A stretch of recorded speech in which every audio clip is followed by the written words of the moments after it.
Hello, Hoga. So today I want to do a little journaling exercise. So go ahead and grab your journal and your pen and ponder with me, if you will. So today's ponder is blaming other people for the inadequacies in our relationship. Doesn't that sound fun? That sounds so fun.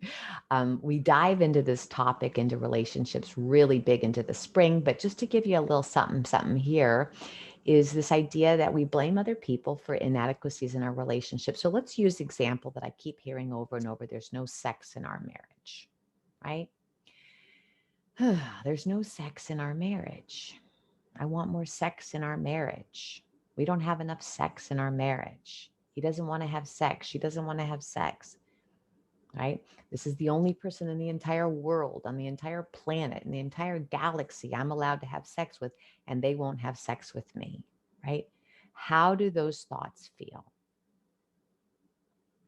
How do those thoughts feel? Hopeless, frustrating, angry,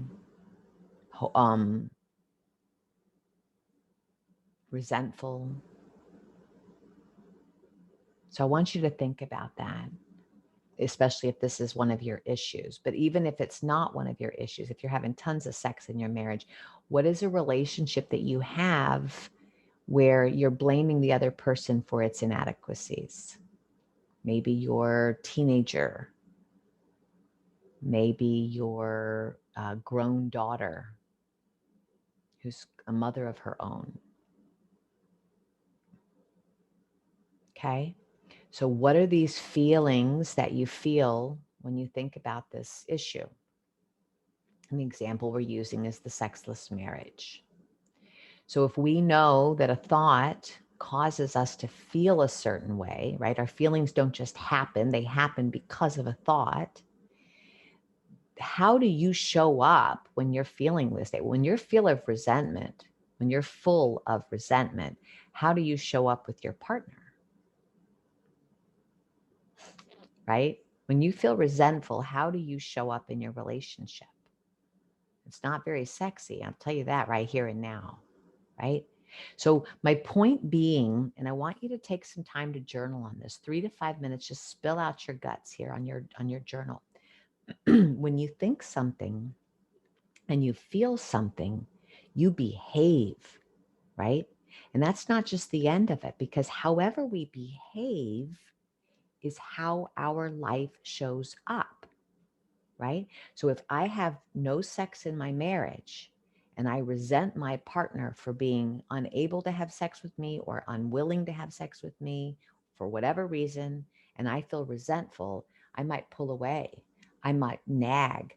I might be, sort of scamming on other guys, not like fully out, but like checking out other guys to make them jealous. I might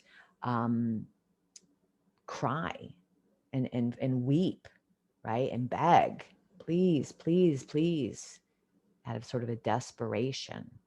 That's not real sexy. And so that action is creating more and more and more and more of the problem. Now, I can't solve the problem just by changing the way I show up. But as Wayne Dyer says, change the way you look at things, the things you look at will change.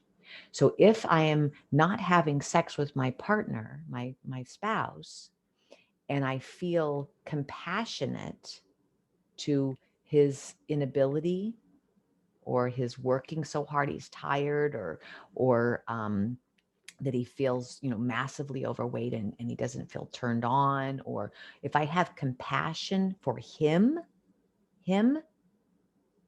for a moment, then the love and the gentleness and the kindness of the way I show up changes the way he shows up to me.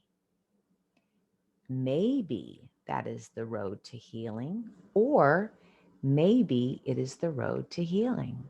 And by that, I mean, it doesn't mean the problem will start having a ton of sex, but it does mean that the sex that I'm craving is the intimacy and the loving connection I can still have by being loving and compassionate. right? So how things show up to you, how you see things is how you are showing up. If you don't like the way something is being shown to you, I want you to journal about what you are doing, be the change, Gandhi says, how you are showing that would be causing or exasperating or igniting these issues. We can never, ever change other people. Never, never, never, never, never, never, never, never, never. But we can change ourselves. And that's what this work's about, is mindful awareness. So how are you showing up in this disappointing relationship? How are you feeling about it? And then how are you showing up? I'd like you to journal. Just spill the guts out and see what's coming, okay? Compassion, curiosity, and self-love here is what's required. May it be a benefit, as always.